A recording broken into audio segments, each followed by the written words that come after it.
Coming up on Tech News Today, Ask.com is no more. At least its search algorithm is no more. Also, we may have the solution to net neutrality, and we uncover the truth about that strange missile launch off the coast of California. All that and more coming up. You don't want to miss this.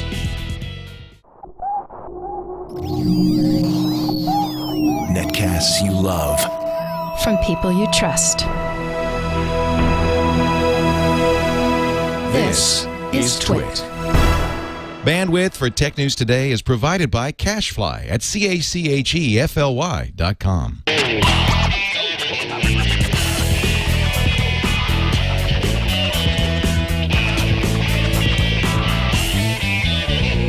This is Tech News Today for Tuesday, November 9th, 2010. Tech News Today is brought to you by Ford and voice-activated sync, featuring true hands-free calling, turn-by-turn directions, 911 assist, and more. Available exclusively on Ford, Lincoln, and Mercury vehicles. For more details, visit syncmyridepodcast.com.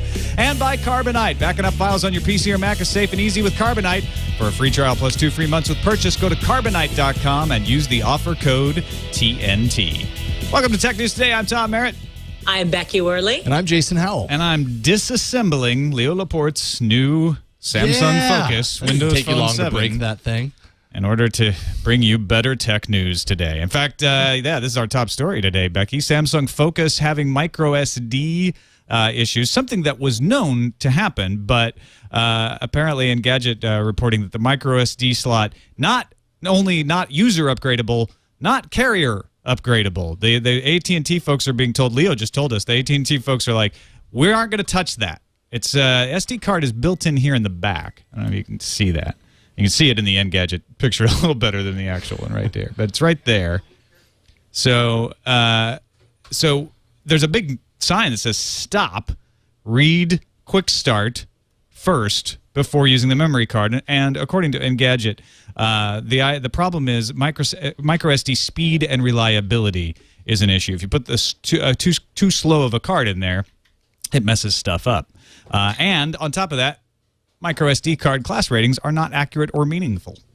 And it's weird here to see what the issue is. I contacted Microsoft, and they basically redirected me to their policy on this, the statement they've issued, which says you should not remove the SD card in your phone or add a new one. Your Windows Phone 7 device might not work properly. Existing data on the phone will be lost. In other words, makers, hackers out there, go for it. That's a challenge. Right. Yes. And they're not kidding around. I mean, as you said, the notice on here says, stop, do not open this. The SD card slot in your phone is intended to be used only by the original equipment manufacturer that built your phone and your mobile operator. However, the mobile operators are like, we're not touching it. Right. And this thing has 8 gigs of storage on it right now. And upgradable, you'd think, 32 gigs is what you would want to put on this if you were going to load a ton of content onto it. So it's in everyone's best interest to make this accessible. It's hard to know whether this is a glitch, whether this is intentional. But as I said, Microsoft didn't have a specific response to this yet. I think it'll play out whether it gets a software fix or not. Yeah, it could be a software fix, or they may just say, look, this is just let's just consider this phone to have an internal SD card that you're not supposed to get at, and hackers, go for it. It's easy to get at. You don't have to open up any screws. How's the phone selling, though? There's a lot of varying reports about that. Yeah, so I called Microsoft and asked them specifically. They said they're not releasing numbers yet, which isn't a great sign, to be honest. They said AT&T and T-Mobile would release the data directly. A couple of anecdotal things that I can tell you. CNET says as of midday Monday, the AT&T store in San Francisco had sold only 10 of the 20 Windows Phone 7 devices it had. On the flip side, the T-Mobile HTC HD7 disappeared, sold out on the site yesterday. It's reappeared, and I, tried to order it, and I was able to put it into my cart. So that could be an inventory blip rather than a sellout. Yeah, but T-Mobile, again, I contacted them, and they said, the HD7 is the largest available screen on the Windows Phone, and they think that's why it's already receiving strong interest from customers right out of the gate. But this is the one that's a little worrying for Microsoft. Here's the real numbers that are not what the folks in Redmond want to hear. TheStreet.com is citing an unnamed market research company, which is a little weird, saying only 40,000 phones were sold on launch day. So let's compare that to pre-orders for the iPhone 4, 600,000. iPhone sales today, every day, they say about 270,000 phones a day. Google says it's selling about 200,000 Android phones a day. So if Microsoft only sold 40,000 phones on launch day, that's a problem. Well, it's a problem in the U.S. Windows Phone 7 is selling out in Europe, Australia, places like Singapore. So it's not like Windows Phone 7 is doing badly. It's not even doing badly in the U.S., just maybe not as great as Microsoft would like. Is that fair? I think it's fair. I think that, the issue these days is that phones have become rock stars. And if you're not, selling out the concert, then people are like, oh, you're on your way out. And especially following the kin, I think Microsoft has a high bar that they have to reach if they want to regain any kind of notoriety or street cred in this category of technology. I would like to turn our attention now to a death. Becky, are you prepared? Are you ready? I'll steel myself. Goodbye to the search algorithm at ask.com. We will miss you. Yes, ask.com has decided that they're just not going to mess with competing with Google on that anymore, and they're going to contract out their search algorithm to somebody else. They won't say who, but it's going to be either Bing or Google. My guess is Google. Now, wait a second. I just made it through the 7 stages of grieving for Jeeves. Well, you're not getting Jeeves back, but they are going to focus on... You can just give up on Jeeves, all right? You're not getting Jeeves back. We can't bring Jeeves back, Becky, but we can bring back his spirit. They're going to focus on Q&A. They've been developing their Q&A service again. They've gone back to that and said, you know what? Our name is ask.com. Maybe we should answer questions. So they're going to work on that part of the algorithm. They're going to try to make it more social. Be able to mine your friends lists for answers if they like things, that sort of stuff.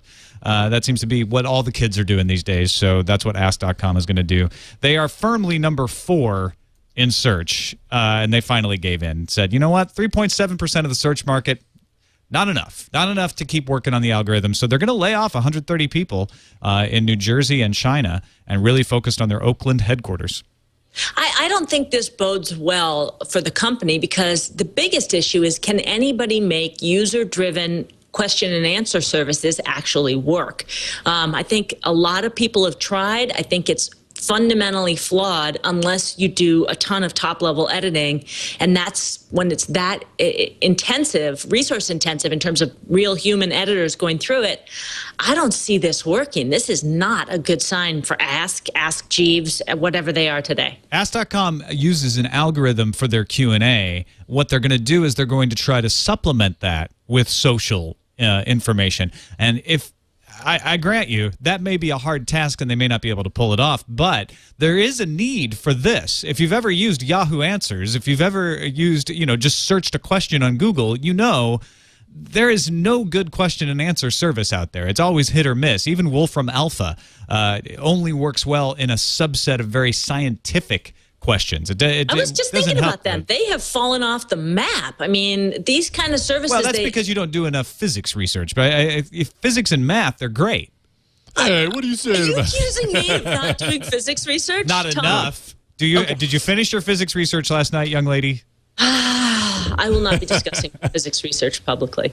I think you're right. There is a need. I just wonder if this is a fundamentally flawed business model. Well... I think Ask.com is sort of like, look, it's which fundamentally flawed business model can we choose from at this point? Let's do the one that we actually have history with and has the potential, if we can crack it, to become huge. And I think that Ask Questions situation, if they could actually figure it out, would be monstrously huge. So you might as well bet it all. Throw the Hail Mary pass.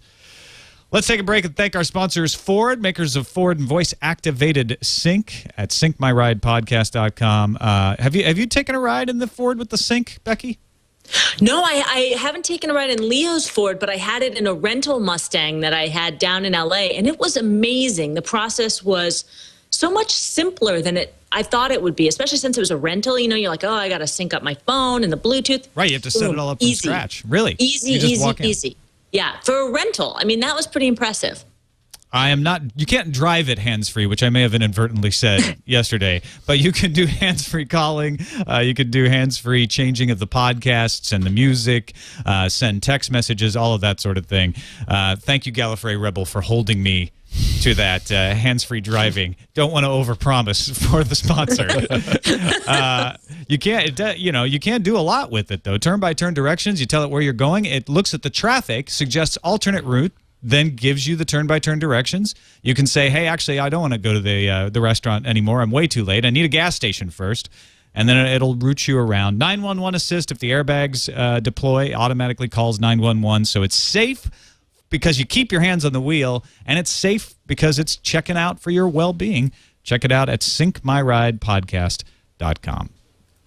All right, Amazon is offering a bigger revenue split to the newspapers. You know, the newspapers, they're all looking for a better way to make money these days. And Amazon has said, fine, we'll change it so you, instead of getting 30% of what you charge, we're going to give you 70% of what you charge. There's one little catch, though. Do you know what the catch is? No, I don't know what the catch is. Catch is you have to make it available everywhere. Exactly. Your periodical has to be available on all versions of the Kindle, not just the hardware version. It has to be available on the Android version and the iPad version and the Windows version and the OS X version, all of them. And the newspapers have been hesitant to do that. So Amazon's dangling the carrot out there. This is a brilliant strategy on Amazon's part because, one, it ups the revenue and it says to publishers, listen, we're gonna take care of this for you and you're gonna get to make money. And so if you're a publisher, you're thinking, you know, I've spent so much development money on making our own app for the paper, the magazine, the this, the that. Screw it, and I got to be paying somebody to update it and deal with it. I'm just going to outsource it to Amazon, and I'm just going to save a ton of money on development, and I'm going to make a ton of money on revenue. Smart, smart, smart. You know what would be really smart is if these newspapers realized that there are no more newspapers and television shows. That day is over. I mean, those models are going to carry on for a little bit out of inertia, but your news organizations, ABC, which you work for, Becky, is a news organization. The Washington Post is a news organization. CBS Radio is a news organization. And you have to be able to put your news out on the internet in whatever form it carries best, whether that's text, video, or audio.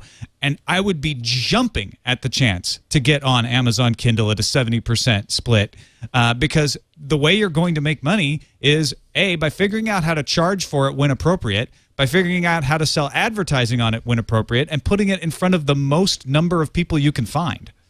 Yeah, I'm not sure that it's such a clear-cut decision, Tom. I think that especially when you bring in all of these sources who are now trying to create a lot of video around their content, it becomes more complicated. So it's still a splintered and a fractured landscape, despite the fact that this Kindle offer is definitely going to help consolidate some of the print journalists. But you're completely right that the model and the market is changing so fast, and the big boys are freaking out about what they have to do.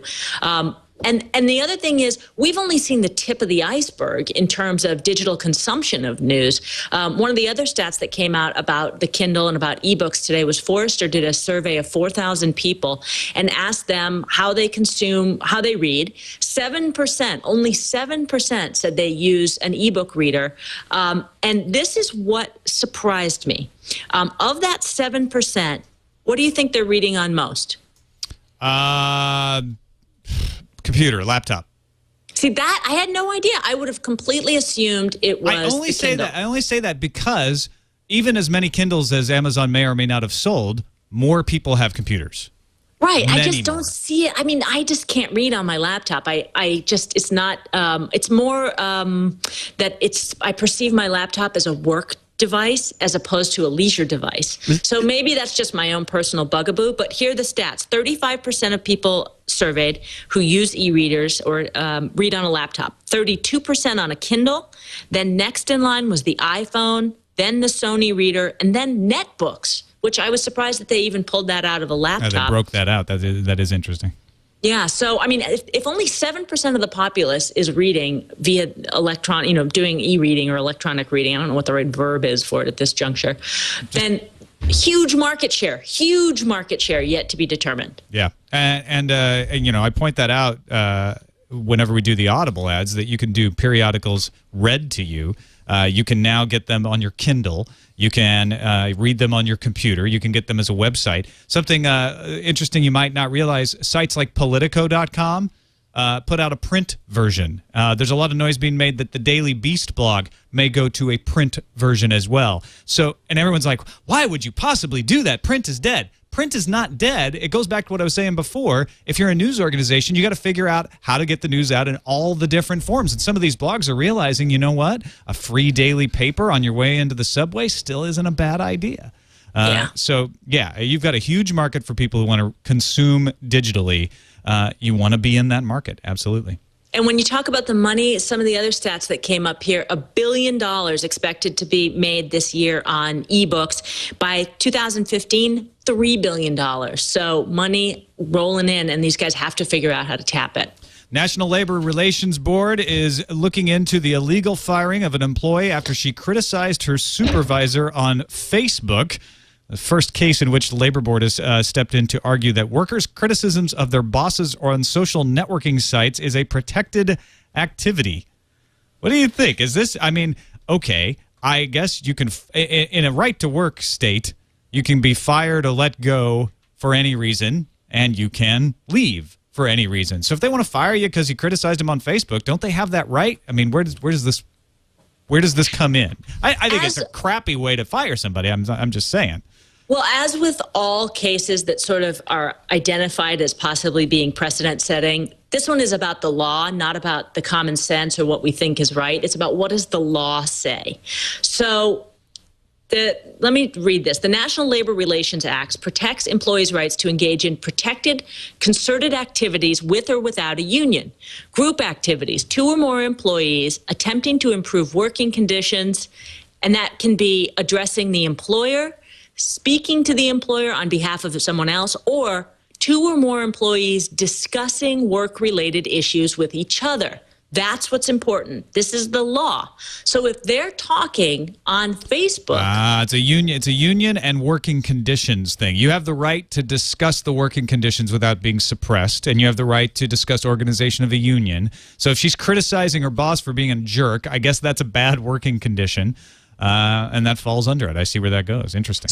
Now, to play the flip side of this, first of all, I just have this image in my head of like some woman holding up her laptop on top of a table and has Facebook on it, like full Norma Ray style. Instead of union, it's got Facebook on it. But I did want to also read the specifics of this case, which came from the employer, the American Medical Response of Connecticut. The employee in question was discharged because of serious complaints about her behavior, held accountable for negative personal attacks against a coworker posted on Facebook.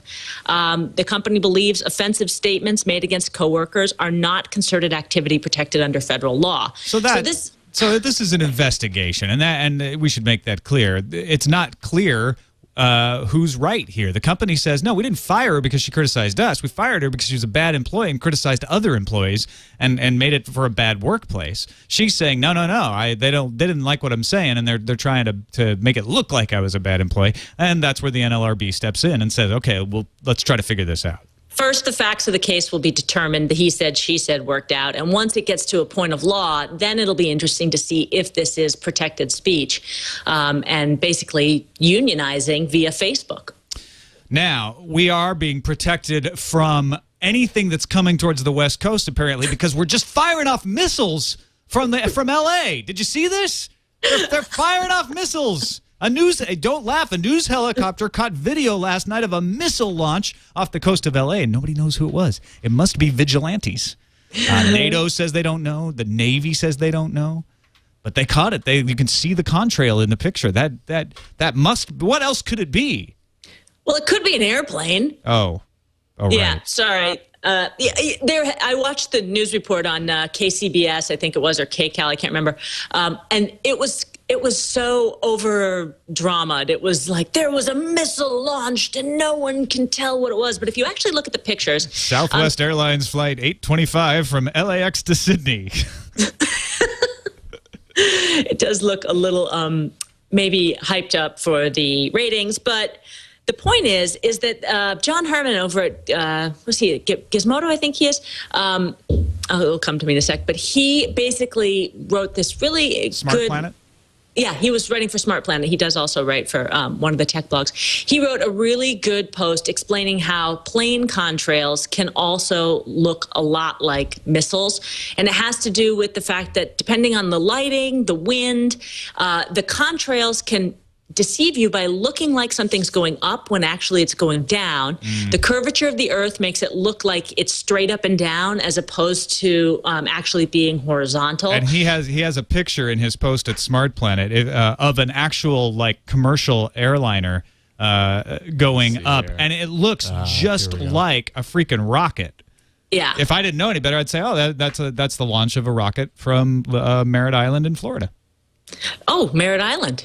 Who knew? Of course you'd think that, Tom. Well, I would, but no, Are we talking about Tom launching off rockets again? It looks like a rocket, but it's actually an airplane. So that's all this is, huh? Well, it's yet to be determined, but oh, really? So we don't know. If you're a conspiracy theorist, it's definitely a missile. If you're a debunker, give me a break. I'm sure we'll find out in the morning. Net pioneers say the open internet should be separate. The U.S. Federal Communications Commission should allow for an open internet separate from specialized services that may prioritize IP traffic. This was a letter sent as part of the FCC request for public comments, and it was signed by, among others, Steve Wozniak, co-founder of Apple, Bruce Perens, founder of the open source software movement, Clay Shirky of the New York University Interactive Telecommunications Program, and David Reed. He's the guy who invented that little thing or contributed to the development of TCP/IP. So these guys know what they're talking about. And essentially, they're saying truth in advertising. Fine, if you want to have prioritized traffic over a network, go for it. Don't call it the internet. It's not. You can prioritize all day long. Just tell people what they're getting. If they're subscribing to the internet, it should be the open internet. And if you want to give them video and audio and hospital services and whatever else, don't call it the internet. But I have some questions around this, and I wonder if you have a better sense of this and can help me think about it. So if we're creating infrastructure that allows for parallel channels, if you will, for prioritized traffic and then open traffic, but it's running on the same backbone, is this just semantics? It is, but I think semantics are important here. In other words, it's not just semantics. If I am signing up for internet service, right, and I think I'm going to get access to the entire internet, and then I launch my browser and it says, I'm sorry, YouTube is not a member of our ISP's coalition, and so we're going to redirect you to Vimeo instead. I didn't get the internet. I got a specialized service from a specialized service provider, and I should have known that when I signed up. It's in other words, you want to block things, you want to prioritize things, don't call it the internet, and let me choose which one I want. If I have that choice, I think this is a pretty brilliant piece of insight here. Yeah, I mean, if you can coalesce the thinking to separate it and create structure, I think that that's key. And one of the things that I read when I was researching this is just this one phrase seemed to make it all make sense to me in a way. The nature of the distinction between the internet and specialized services has up to this point not been appropriately acknowledged and taken up in policy-making channels. So if the policy wonks want to think about this way and it helps them to separate the ideas but keep the internet open where it needs to be, then this is definitely a win for those who are advocating for net neutrality. Yeah, I mean, there's a lot more in this letter that they sent than we're going into right now because it's a very complex problem. So if you've got questions, there's a lot of good questions in the chat room. Go take a look at it. We'll have the link in our show notes, twit.tv/TNT. Click through to the wiki, and you'll find it from /. Or you can just do a search for Wozniak FCC letter, and I'm sure you'd find it that way too. If you want to have access to the internet because you want to be able to back up your data over it. So we want to thank our other sponsor, Carbonite, today for making that possible. It's the way I back up my data on the internet because an unexpected computer disaster can happen at any moment. And all of that financial data that you might keep on your laptop or your desktop at home, all of those contact information, that National Novel Writing Month book that you're 10,000 words into, all of it could be lost, gone, done. Maybe you could, use PhotoRec to recover it, but do you really want to do that? Or would you rather go to the web and say, Carbonite, restore all that data, please? and then be done with it. That's what you can do with Carbonite.com. Helps you protect all of those valuable files on your computer. It provides end-to-end security, so you don't have to worry about somebody spying on all that stuff. Does it in the background, works on Mac or PC. And what do you think it costs? You might think it's going to be a pretty penny to back up all those files that I need. It's only $55 a year, not a month. A year. That's 15 cents a day. So try it for free. Go to Carbonite.com, enter an offer code TNT. You don't even have to use a credit card to sign up. If you decide to buy the service after the free trial, you'll get 2 months free to start off with the offer code TNT. So sign up for the free trial from the homepage. You need to be sure to sign up from the homepage to get the 2 months free. No credit card required. That's Carbonite.com, offer code TNT. Is it time for the news feed? Yes, it is. Oh, yeah.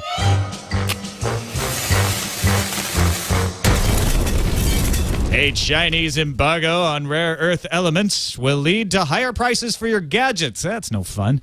Ceria, used for polishing glass and hard drives and LCD panels, among other things, is up 1,000% in price since last year. Europium, used in plasma displays and laptop backlights, is up 170%. Neodymium, used in the magnets of your hard drive, up 420%.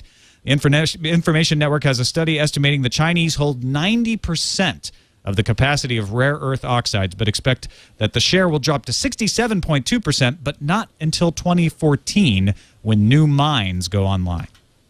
A little behind the scenes of tech news today. Tom assigns who reads which stories, and in this next story, I've been assigned to read it because he wants me to say the word "I-muffs." That is not why you got that story. It was just random. Ready?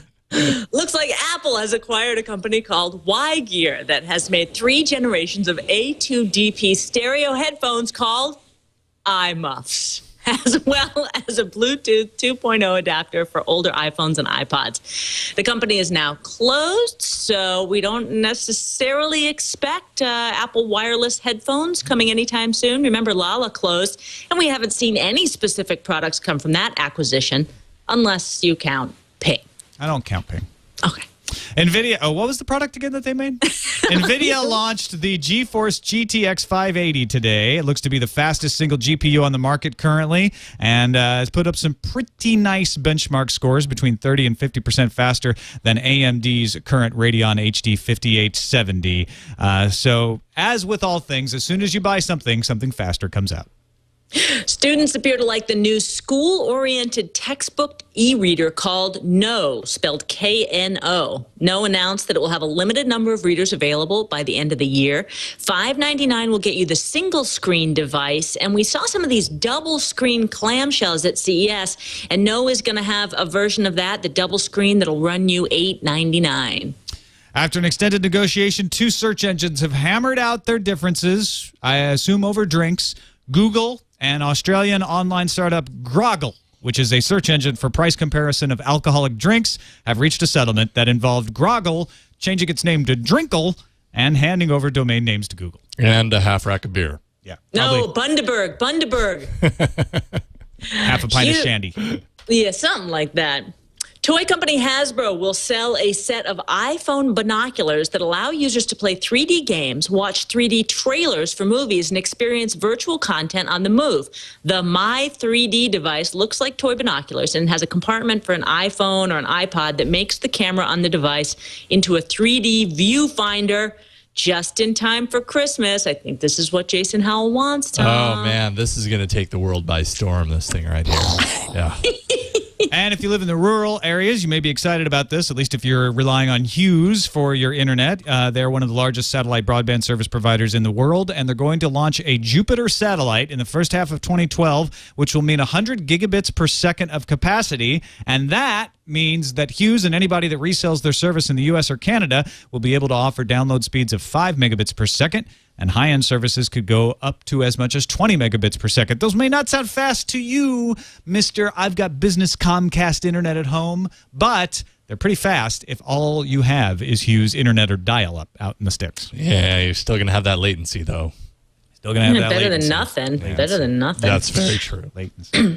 Google has launched Page Preview. This is a new service that'll roll out over the next few days. And as you mouse over this new preview arrow that appears next to your search results, it pops up a page that is an image of what the page looks like. And basically what they're trying to do is prevent what they call pogo sticking, where you get search results, you click on the first one, you go to it, and you're like, nah, that's not what I want. You go back. You click on the next one, back and forth, back and forth. They say that in their user testing, it was 5% more efficient for users, so it saved them some time. And then the other thing that's interesting, though, is that sites can choose to block the preview, which in some senses seems to me, Tom, that it's kind of a waste. If I don't want to go, if it's a GeoCities page or something. You don't see a preview. If the preview's blocked, don't go there. That's there my you go. advice. That's the solution. All right. I have a question for you, Becky. This is like kind of an SAT sort of question. What do the following things have in common? Watch batteries, a mug, and the power supply for a PowerBook 1400 CS. They're all made with Chinese rare earth elements. Ooh, I don't know if the mug is made with Chinese rare earth elements or not, but it was a good guess. Yeah. Paul, they are actually things that might show up on the step of Paul Hunkin, a PhD student in New Zealand who set up an internet bot to randomly buy low-priced stuff with free shipping from online auction sites because he likes to get packages. Oh, It's nice to come home and have something there. Was this idea actually inspired by the XKCD comic? Yes, he says that it was in fact inspired by the XKCD comic that proposed that same idea. Paul said on his website, I went to Google to find out if anyone was doing this already. After asking a few people, the general opinion was that doing this was a terrible idea that would inevitably end badly. So obviously, I had to do it. Sign me up. it's genius, though. I mean, the items are super cheap. The shipping is free. He has like a 1 in 3 chance of actually making the bid because it's sort of the algorithm's funky. But basically, what he does is he lets it decide if it should buy it or save up a couple more pennies for the next purchase. And in the somebody's thinking about me and sending me a care package department, this is devious but brilliant. I love it. I want to do this to other people. He says he's using a Python script, and a bunch of people are asking him to please make it available online so that others can do this. Of course, that's going to drive up the prices of all this stuff. Yeah, right. You know? Maybe you could do it with things like on Amazon if you're a Prime member or something like that. That would work too. You can follow his bot on Twitter, by the way. It's TradeMe_XKCD576. Most recently, he saved $1. Before that, bought a USB extension cable and bought some Maxell batteries. Had a long stretch of saving up to $4. Ooh. Yeah. And I don't know. That's about where he is. You know, if I was to do this, though, I'd probably stack it a little bit. I'd probably say, you know what, I don't need to receive something that often. I'll peel it back, receive something every couple of weeks, and it'll be just a little bit better. You know? I don't know. Some batteries for a camera that I don't have wouldn't be that awesome. More is better, Jason. What's wrong with you? But you never know what's going to be in the box. That's the cool thing about it. I guess so. All right, let's move on to the calendar. What do we got there on the flip open the old calendar, Becky? Yeah, let me run through a couple of these. So there's been a back and forth where Facebook was not able to access Google's API to pull the Google Gmail contacts into Facebook. Well, they've figured out a workaround, and they've posted that just in the last 24 hours. Basically, what it does is they provide a deep link so that you can pop into Google, download your contacts, and then upload them to Facebook. So in the data protectionism fight, the latest shot has been fired. We will continue to follow this one. Next up, pre-order tomorrow, November 10th, your Boxy... let's see. My Boxy box is coming. Your Boxy box is coming because if you pre-ordered, then it will ship tomorrow, November 10th. Yep. Also, November 10th, Connect coming to the UK. We were just talking to Leo about it. He's loving it. And we're waiting for all the family members punching each other and having to go to the ER stories. We had people over this weekend playing Connect, and it was a blast, and nobody punched anyone in the head. Yeah, no longer is it the controller through the TV. It's the person through the TV. When I was at the launch, I was sitting to the face. PR people. I'm like, are you guys ready for this story? It's coming any day now. Opera Mobile 10.1 beta coming to Android. That's new. And you guys tell me about this. Picking the best moments of TWiT and TNT. What's this for? I've been off the show for like a week doing other stuff. What's the plan? So the plan is we're going to do a best of show at the end of the year, and we want people to tell us what they think the best moments were, if there were any. I'd think around this myself, but I was gone for 2/3 of the episodes. Well, there's that. So it'd be very hard for me to go through every single episode. But yeah, it would really help me out. It's so go to twit.tv/bestof and just fill in. Basically, we're looking for the time code from the video. Yes. And, if you guys don't do it, then we're pretty much going to make Jason give up his entire Thanksgiving holiday to go through every single episode of the show. So, I mean... I'm doing that anyways. Oh, come on, man. No, just for the fun of it. That's like fun. Well, then we don't to need me. this. We didn't need Ken to set this form up. God, waste. I guess I wasn't thinking about it that way. I just thought, everyone would want to spend their Thanksgiving doing this. All right, let's move on to the voicemails. Mike called in, and he has a theory about why the people who stole the Call of Duty Black Ops in Maryland might not be very smart. As soon as the people who stole those games of Call of Duty enter in their numbers, the police can go straight to them, pressure them for the contact that they bought them from, and boom, they've got the person who stole them. Oh, and by the way, really like Becky's dancing, too, at the desk. Thanks. We didn't want to leave you out of the dancing compliments. Thank you, Mike. Thank you. I am grateful, despite my white man's overbite. That's good. DRM comes into fighting crime here. If they try to play those Call of Duty Black Ops, I guess theoretically they could track them down. If Microsoft, would you need any kind of what? Let's see. This is going to be a new episode of The Wire. They're going to have to go and shoot because it happened in Maryland. It'll be a whole season. It'll happen in We'll build in the Maryland, season around this. and they're going to go to the judge and like, look, we could track these Call of Duty discs. We just need you to sign the warrant. What else you got? I don't see cause. People were very excited about getting the Call of Duty and unboxing it, as Becky found a video of a representative of the Call of Duty Black Ops enthusiasts. Oh, yeah. I mean, this is a gentleman who is very serious. He shaved his chest and back and shoulder hair into a camo type pattern. Mm-hmm. There are just some things, guys, you can't unsee, but I wanted to share that with you. I'm guessing this guy has already finished the game. He has played through. So for those of you like him, not like him and necessarily walking around without a shirt on, but although there are a lot of you out there like him, that you were looking for something else to do with Call of Duty Black Ops besides playing online, you could go to the menu and find the Easter egg that allows you not only to play Zork, the Infocom game, but also Dead Ops Arcade, a top-down zombie shooter. Get it? Dead Ops Arcade, DOA. Zombies. So a couple of Easter eggs in there you should be on the lookout for. Nice. There have been some complaints about the newest iteration of Call of Duty, though.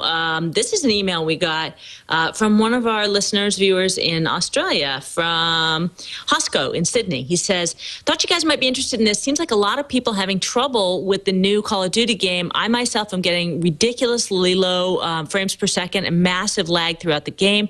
I've been playing it for long periods for the last day. He says, living in Australia, they got the release almost 24 hours or whatever. They have that weird time, day ahead. It's very confusing.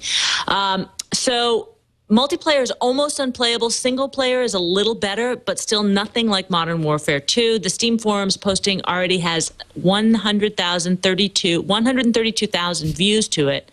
And I went and checked it out. It was like 51 pages of forum comments. And they have a possible fix in that thread, by the way. So it's not all bad. But yeah, anybody else can back this up from Hosco? We'd be interested to hear about it. It's the first. Whenever anything new launches, there's always a bunch of, like with the Kinect, it was like, oh, it doesn't see people with dark skin. And with Windows Phone 7, it's, oh, that SD card slot is not upgradable. This is the Call of Duty Black Ops one. But we wanted to let you know, in case you were out there thinking it was just you, there might be some help out there for you. And the complaints in the forum saying, hey, I bought this game. I shouldn't have to institute some sort of fix or workaround with my system. Oh, you've never used technology before. I see.